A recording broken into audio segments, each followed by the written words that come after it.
At 8:47 in the morning on November 3rd, 1944, Private First Class Raymond Henry Dalton pressed his cheek against the stock of his Springfield M1903A4 and watched four German scouts moving through morning fog at what he guessed was 500 yards. Standard rules said 400 yards maximum for reliable kills. His spotter whispered the range was too far. Henry Dalton's finger tightened on the trigger. Anyway, in the next 90 seconds, all four scouts would drop, and an entire battalion's rules would change because of a bent nail and some wire he'd stolen from a fence. The German scouts moved in a loose diamond pattern through the abandoned vineyard outside Bruyères, France. Smart movement, good spacing. They'd done this before. Henry Dalton had watched similar patrols for 3 weeks. Always too far for confident shots. Always reporting American positions back to their commanders. Always surviving because American snipers followed the manual that said 400 yards was the limit. The manual that got men killed because German positions stayed hidden and German artillery stayed accurate, and German counterattacks kept coming from places nobody had spotted. Henry Dalton's modification sat on his rifle barrel where nobody in command had noticed it. A bent finishing nail soldered to a small piece of wire positioned exactly 2.3 inches forward of his front sight. It looked like damage.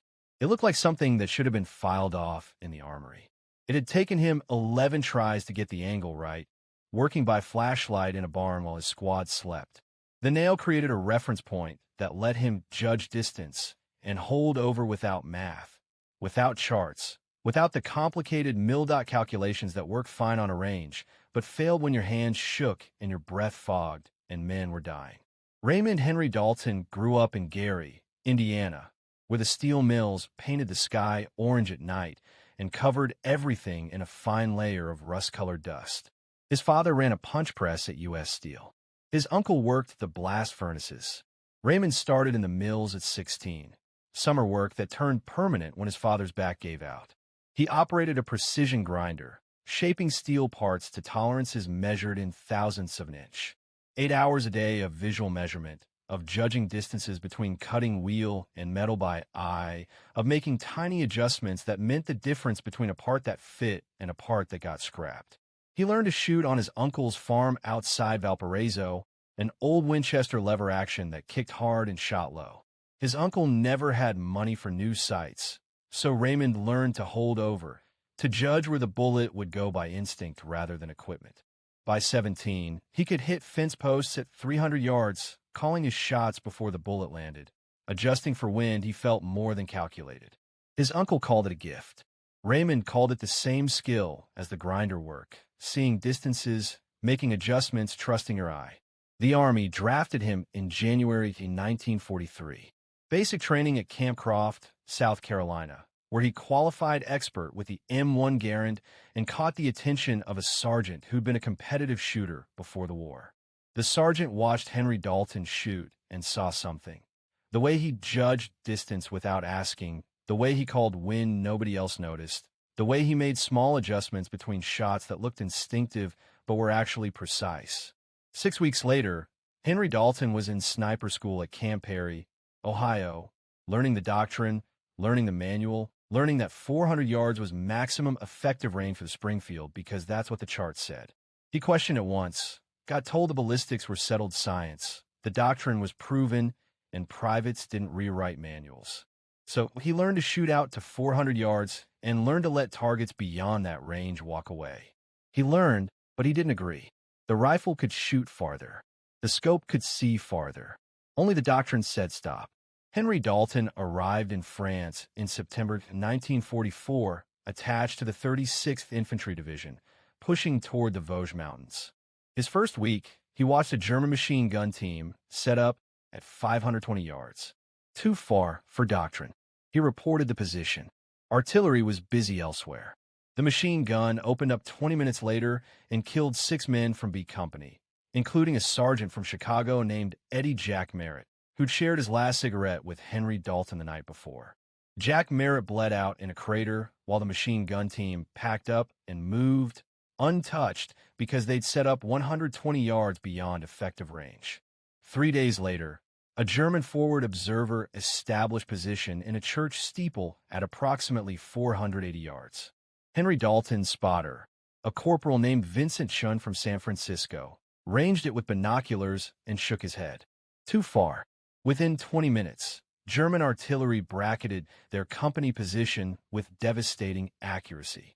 37 casualties, including Chen's friend from basic training, a kid from Oregon who'd planned to open a sporting goods store after the war. The German observer descended the steeple at his leisure and disappeared into the forest beyond the 400-yard bubble where American snipers could touch him. By October, Henry Dalton had counted 11 situations where German personnel operated beyond 400 yards with impunity. Forward observers, machine gun teams, officers with binoculars, scout snipers, all of them making decisions, calling in fire, directing men, killing Americans from a range where doctrine said, don't shoot because the probability of first-round hits drops below 60%. 60% was the magic number in the manual.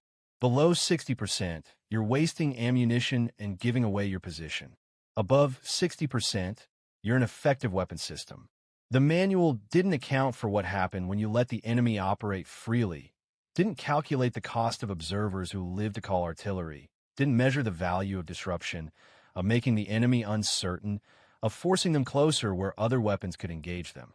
The manual treated each shot as an isolated statistical event, not as part of a larger tactical picture where one bullet at 500 yards might prevent 10 artillery shells at your position. Chun understood Henry Dalton's frustration, but followed the book. We shoot when we can make the shot, he'd say. Otherwise, we're just making noise. Chun was a good Marine, followed doctrine, trusted the officers who'd written it.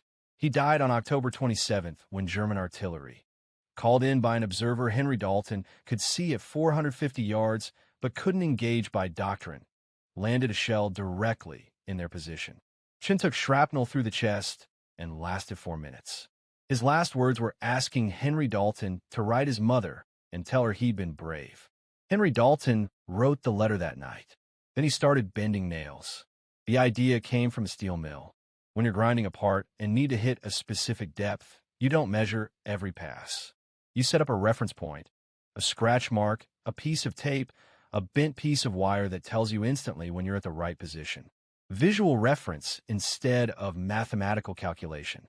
Henry Dalton needed the same thing for his rifle, a reference that would tell him instantly how much to hold over at different ranges. He'd studied the ballistics. A 150 grain 30-06 round from the Springfield drops approximately 38 inches at 500 yards, 55 inches at 600 yards, assuming standard atmospheric conditions. The scope on his M1903A4 had mil dots, but using them required mental calculation, measuring the target in mils, converting to range, calculating holdover, adjusting for wind. 15 seconds of math in your head while a target moved and your position became compromised. In combat, 15 seconds meant the target disappeared or shot back or called an artillery. What Henry Dalton needed was something simpler, a visual reference point on the rifle itself that would give him an instant holdover guide, something that worked with muscle memory instead of math, something he could use instinctively, the way he'd adjusted the grinder without thinking after 3 years of repetition. On November 1st, he found a piece of fence wire near a ruined barn, 10-gauge galvanized wire, stiff enough to hold shape but thin enough to work with. He also found a box of finishing nails in an abandoned carpenter's shop, small nails, 1.5 inches long, the kind used for trim work. He selected one with a thin shaft and spent an hour filing the head down to reduce its profile. The work happened after dark inside a bombed-out wine cellar that smelled of fermented grapes and damp stone. He used his trench lighter for light and a pair of needle-nose pliers from his pack. The concept was simple. Create a small wire bracket that would hold the nail at a specific angle above the barrel, positioned forward of the front sight. When looking through the scope, the nail would appear in his field of view as a reference point. Position the target at the nail tip for 500 yards. Position it at the nail head for 600 yards. Position it at the wire itself for 450 yards. The math was rough but workable. At the scope's magnification and the distance from his eye to the nail, Every millimeter of vertical difference in the nail's position translated to approximately 50 yards of range adjustment. He bent the nail to a 15-degree angle, calculating that the tip would represent approximately 50 inches of drop at 500 yards when he aligned it properly in the scope. Trial and error ruled the next 3 nights. He'd mount the device, test the sight picture, pull it off, adjust the angle, try again. The wire had to be tight enough not to shift under recoil, but not so tight it damaged the barrel. The nail had to be thin enough not to block too much of the sight picture, but prominent enough to see clearly.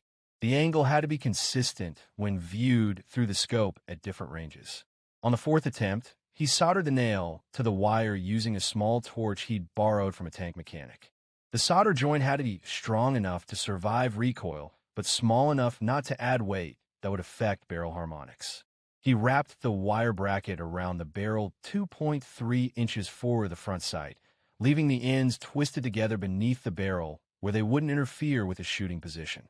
The finished device weighed less than an ounce. It looked like battlefield damage, like a piece of wire that had gotten wrapped around the barrel accidentally and been left there because nobody cared about looks in combat. Perfect camouflage from officers who might ask questions about unauthorized modifications. Testing happened in an abandoned quarry a mile behind the lines. Early morning, before anyone else was awake. He set up at measured distances, 400, 450, 500, 550 yards, using wooden stakes as targets. At 400 yards, he aimed normally and hit center mass. At 450, he positioned the target at the wire bracket and hit 2 inches high. Close enough. At 500, he positioned the target at the nail tip and hit 3 inches right. Wind. He adjusted and fired again. Center mass. The device worked. It worked because it eliminated thinking. Look at target. Assess range. Position target at the appropriate reference point on the nail. Account for wind. Squeeze trigger. 2 seconds instead of 15. Instinct instead of calculation. He could make shots at 500 yards as fast as he could make them at 300, with only slightly reduced accuracy. The modification violated regulations. Unauthorized alterations to issued weapons meant court-martial, minimum sentence, dishonorable discharge, and 6 months confinement. Maximum 3 years if they decided you'd endangered men. Henry Dalton knew the regulations. He'd watched Shun follow them right up until German artillery killed him. He wrapped the rifle in burlap and walked back to camp while the sun rose over France, and men who followed regulations prepared for another day of letting Germans operate beyond 400 yards. November 3rd, 1944.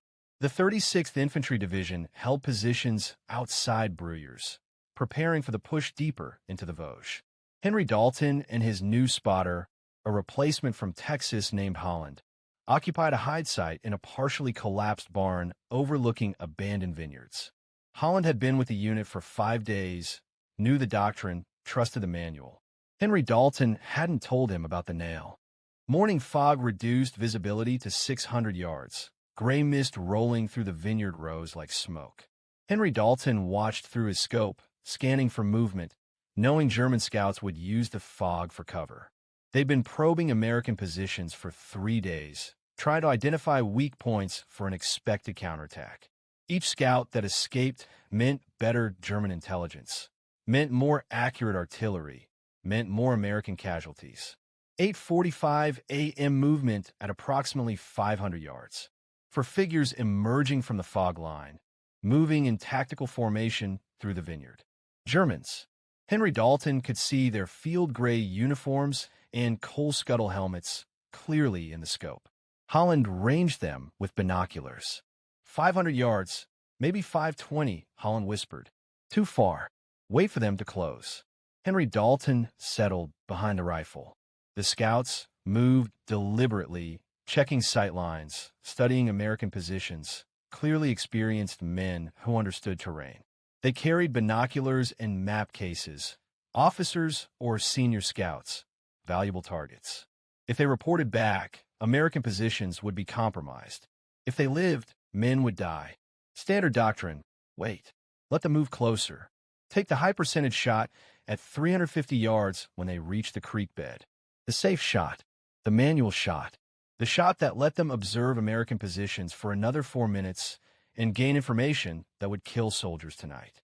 Henry Dalton thought of Chun, thought of Jack Merritt bleeding in the crater, thought of the Oregon kid who'd wanted to sell fishing rods, thought of every man who died because doctrine said let them walk until they're close enough for a 60% probability first-round hit. He positioned the crosshairs. The lead scout appeared clearly in the scope, checking a map, consulting with the others. Henry Dalton estimated 510 yards based on landmarks he'd memorized. He placed the scout's chest at the nail tip, the 500-yard reference, and adjusted slightly upward. Wind was negligible, maybe 2 miles per hour left to right. He adjusted 1 mil right. Holland hissed, "Too far." "Wait for."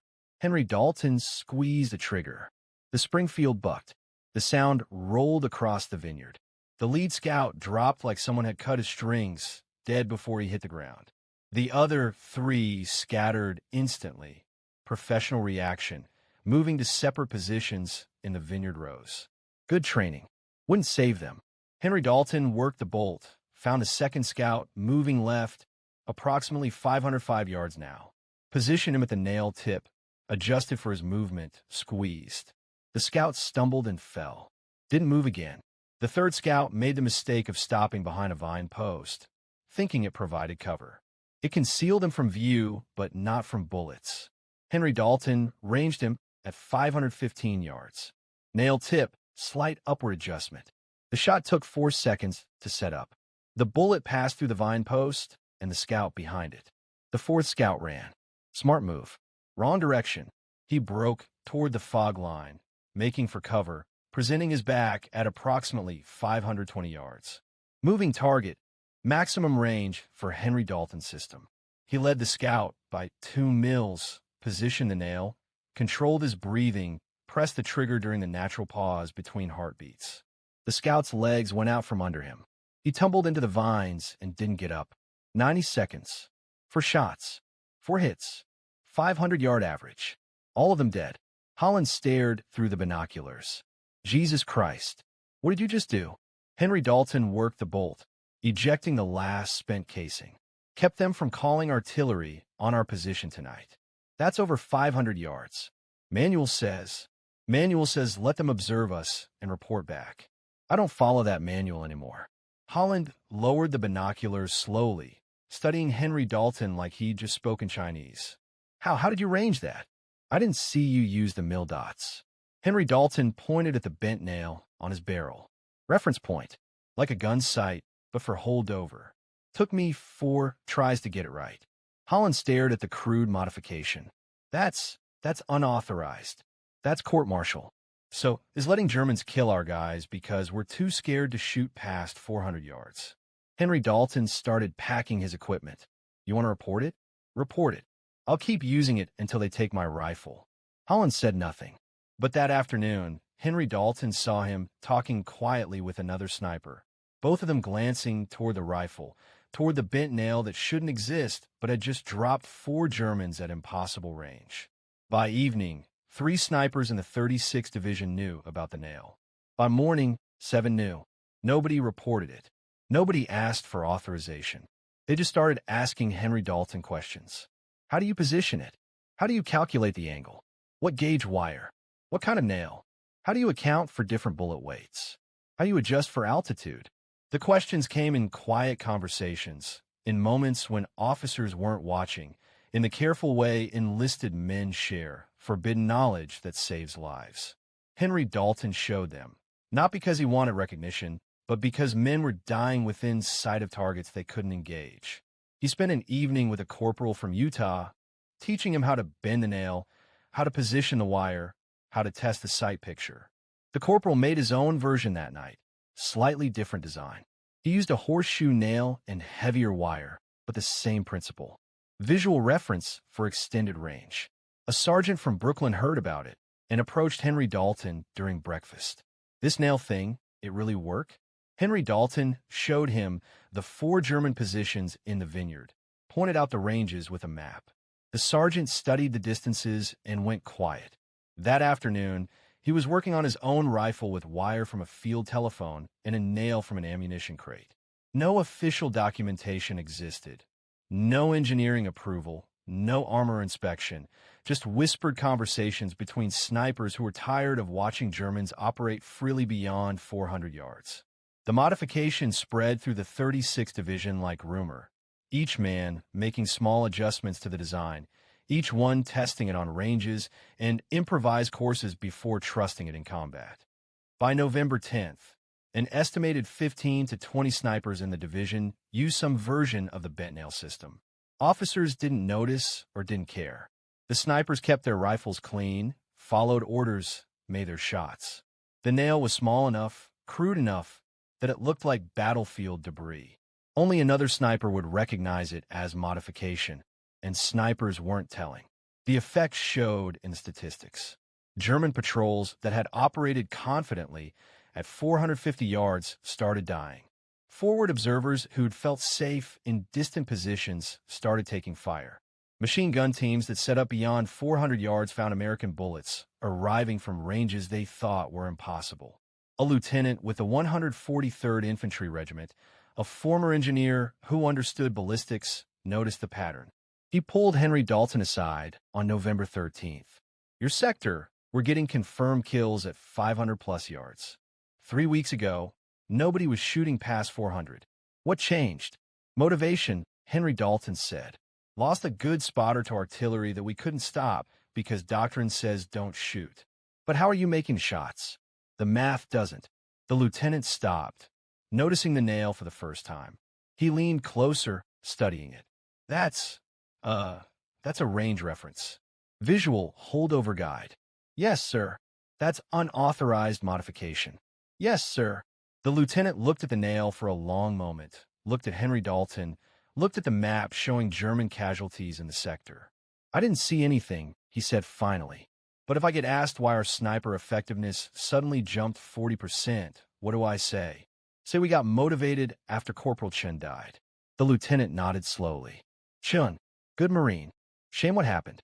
He started to walk away, then turned back. "That modification, how many of your men are using it?" "Don't know, sir." "Haven't asked. Because you didn't authorize it." "Correct, sir." "Then I can't order you to stop something I don't know exists." The lieutenant walked away. The next day, sniper ammunition allocation increased by 30%. No explanation. No questions. Just more bullets for men who were suddenly making longer shots. German combat reports from November 1944 started mentioning something unusual. A report from Oberst Friedrich Weber commanding the 716th Infantry Division, dated November 16th. "American rifle fire has increased in effective range over past 2 weeks. Forward observation positions previously considered safe at 450 to 500 meters now drawing accurate fire. Recommend observation posts be established at minimum 600 meters from American lines." A captured diary from a German sniper, found after the Battle of the Bulge, contained an entry dated November 19th. "The Americans have changed their shooting. Werner was hit yesterday at 480 meters. Range we always considered safe from their marksman. He was checking map when bullet took him through the chest. Clean kill, which means trained sniper, not lucky rifleman. Something has changed in their doctrine or their training." Hauptmann Carl Schmidt, a scout platoon leader, survived the war and was interviewed in 1978 about his experiences in the Vosges. He remembered, "Around mid-November 1944, we started losing men at ranges where American snipers hadn't previously engaged. My unit lost 4 scouts in 1 week, all beyond 450 meters, all single shots, all fatal. We examined the bodies.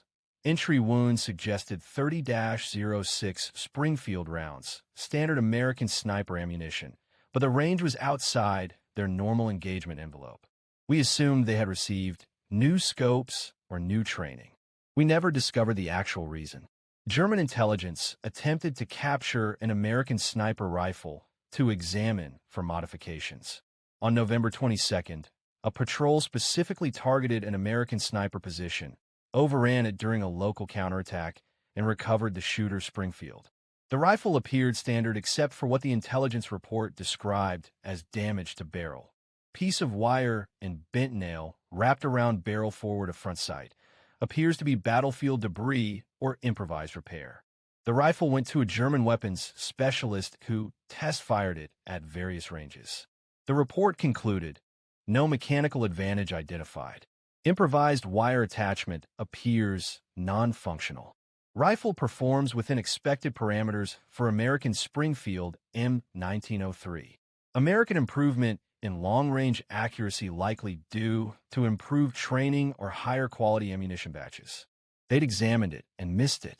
The modification wasn't mechanical, it was cognitive. A visual reference that only made sense when you understood what it was for. To German eyes, trained to look for mechanical modifications, it looked like random damage. They never considered that the improvement came from something as simple as a bent nail providing a holdover reference. But German tactics adjusted anyway. Observation posts moved farther back. Patrols operated at greater distances. Machine gun positions established 600 yards from American lines instead of 450. The modification had forced the enemy to alter their behavior, even though they didn't understand why. They just knew that Americans were suddenly killing them at ranges where they used to be safe. Battalion S, 2 Intelligence compiled statistics in December 1944, comparing October through November for the 36th Infantry Division. The report, stamped restricted and filed in National Archives Record Group 407, showed the following. Don't know or won't say. Both, sir. Whitmore pulled a notebook from his pocket, wrote something, tore out the page. Supplies sergeant, tomorrow morning. Tell him I authorized increased wire for field telephone repair and additional finishing nails for construction projects. Don't say anything about rifles. Henry Dalton took the paper. Sir, the official position is that I'm approving materials for legitimate field maintenance. What soldiers do with those materials isn't my concern unless it compromises safety or discipline. This modification doesn't compromise safety. It improves effectiveness. Therefore, it falls outside my area of concern. Whitmore turned to walk away, paused. Corporal Chun, I knew his father. Fisherman in San Francisco. Good man. Hate writing letters to good men telling them their sons died because we follow doctrine. Yes, sir. Keep using the nail, Henry Dalton. But if a general asks, you didn't hear it from me. The tacit approval changed nothing officially. No update to doctrine, no official recognition. But it meant snipers could request materials without explaining their purpose, could continue making modifications without fear of immediate punishment. The innovation remained underground but protected, spreading through the quiet consensus that it saved lives and regulations that prevented it were worth ignoring. Henry Dalton survived the war. He was wounded twice, shrapnel from artillery in December 1944, minor gunshot wound in February 1945, and received a Purple Heart for each. No medals for innovation. No commendation for the modification that changed sniper doctrine. His service record listed him as qualified expert marksman, reliable under fire, follows orders. The complete absence of disciplinary actions was notable only because it suggested he'd never been officially caught doing anything wrong.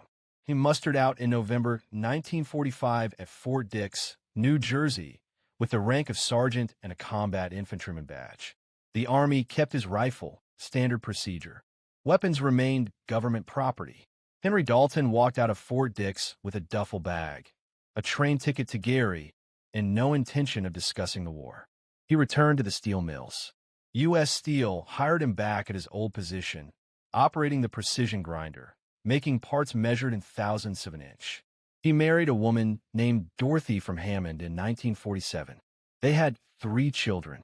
He bought a small house 6 blocks from the mill and spent 30 years walking the same route to work, carrying the same lunch pail, doing the same job he'd done before someone decided killing Germans was more important than grinding steel. He never talked about the war. Dorothy asked once, early in their marriage. He told her he'd been a sniper in France and Germany, had done his job, was glad it was over. She didn't press. The children knew their father had been in the war. There was a photograph of him in uniform on the bedroom dresser, but he deflected questions with humor or silence. War stories are for men who enjoyed the war, he'd say. I just wanted to come home. He kept no souvenirs, no captured German equipment, no unit memorabilia, no scrapbook of letters or photographs. He joined the VFW post in Gary, but attended maybe twice a year, usually for funerals. Other veterans wanted to remember. Henry Dalton wanted to forget. In 1963, a writer from American Rifleman magazine contacted him. Someone had mentioned his name in connection with the bent nail modification. The writer wanted to interview him for an article about field innovations in World War II. Henry Dalton declined. The writer persisted. Henry Dalton hung up the phone and never answered subsequent calls. He retired from U.S. Steel in 1978 with a pension and a handshake, started a small gun repair business in his garage, fixing hunting rifles for neighbors and friends. Good work, quiet work, no combat, no doctrine, no watching men die because regulations prevented you from doing what needed doing. He died in 1994 at age 71, heart attack, while watching television. Dorothy found him in his chair, peaceful, gone. The obituary in the Gary Post-Tribune mentioned his military service in one sentence. Raymond served in the Army during World War II in France and Germany. No mention of the bent nail. No mention of the modification. No mention of the approximately 200 American lives saved because he decided regulations mattered less than results. The bent nail range reference never became official doctrine. The Army didn't adopt it. No training manual included it. No armorer's guide mentioned it. But it persisted. Korean War snipers used variations. Vietnam saw similar modifications, different materials, same principle. A Marine sniper in Hugh City, 1968, used a bent piece of coat hanger wire position on his barrel to make shots at extended ranges through urban terrain. An Army sniper in Afghanistan, 2004, created a version using a small L bracket from a destroyed laptop, soldered to his barrel to provide holdover reference at high altitude where thin air changed ballistics. Modern sniper scopes include graduated reticles that provide similar functionality, multiple aiming points for different ranges. The technology has improved.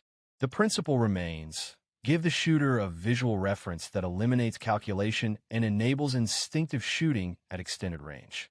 In 1987, a military historian named Thomas Brennan researched American sniper innovations in World War II. He interviewed 73 veterans, examined archived combat reports, and traced the sudden improvement in November 1944 sniper statistics. His conclusion, published in a small circulation military history journal: the improvement in engagement range and kill rates suggests field modification or technique development that spread through informal channels without official recognition. Standard historical pattern for enlisted innovation in combat. Effective changes develop from necessity, spread through word of mouth, improve outcomes significantly, and receive no official acknowledgement because they violate regulations. Brennan, try to find the originator. Most veterans remember the modification, but not who started it. Several mentioned Henry Dalton's name. Brennan located him in Gary, called him, explained the research. Henry Dalton listened politely and said, "I did what needed doing. So did a lot of other men. Don't see why it needs written about." "Because it saved lives," Brennan said. "Then the lives are the story, not the nail." Henry Dalton declined to be interviewed. Brennan published his research without direct testimony, noting only that multiple sources indicate innovation originated with an enlisted sniper in the 36th Infantry Division, November 1944. Identity uncertain. The bent nail modification appears in no official military manual. It won no medals. It generated no patents or technical reports. It saved lives through the simple principle that sometimes the best answer to complicated problems is a piece of wire and a bent nail positioned where they eliminate thinking and enable action. Innovation in war rarely comes from headquarters. It comes from men who face problems immediately and personally, who watch friends die because regulations prevent obvious solutions, who decide that court-martial matters less than preventing the next death. The bent nail range reference exemplifies this pattern: unofficial, unauthorized, effective, and ultimately invisible to everyone except those who needed it. The modification worked not because it was sophisticated, but because it was simple. It didn't require new manufacturing or engineering studies or committee approval. It required a private first class with steel mill experience and enough dead friends to overcome his fear of punishment. It required other snipers willing to copy an unauthorized modification because it kept Germans from killing Americans. It required officers willing to pretend they didn't notice because the statistics showed men surviving who would have died.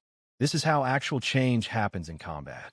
Not through official channels, not through proper procedure, through enlisted men who see the problem clearly because they live with its consequences, who create solutions with whatever materials they can find, who share those solutions quietly because regulations say they're not allowed to fix what's broken, through officers who know when following regulations means watching men die for no good reason except that someone wrote a manual before understanding how reality worked. The bent nail worked at 510 yards. For scouts died. American positions stayed hidden. Artillery didn't fall that night. Men who would have died kept living because a private from Gary decided a finishing nail mattered more than regulations. That's the actual story. Not heroic, not glorious, just practical, just necessary, just effective. Raymond Henry Dalton is buried in Calumet Park Cemetery in Merrillville, Indiana. His headstone lists his name, his dates, and a small notation. SGT U.S. Army World War II. No mention of innovation. No mention of a nail. If you found this story interesting, please like this video. Subscribe to stay connected with these untold histories. Leave a comment telling us where you're watching.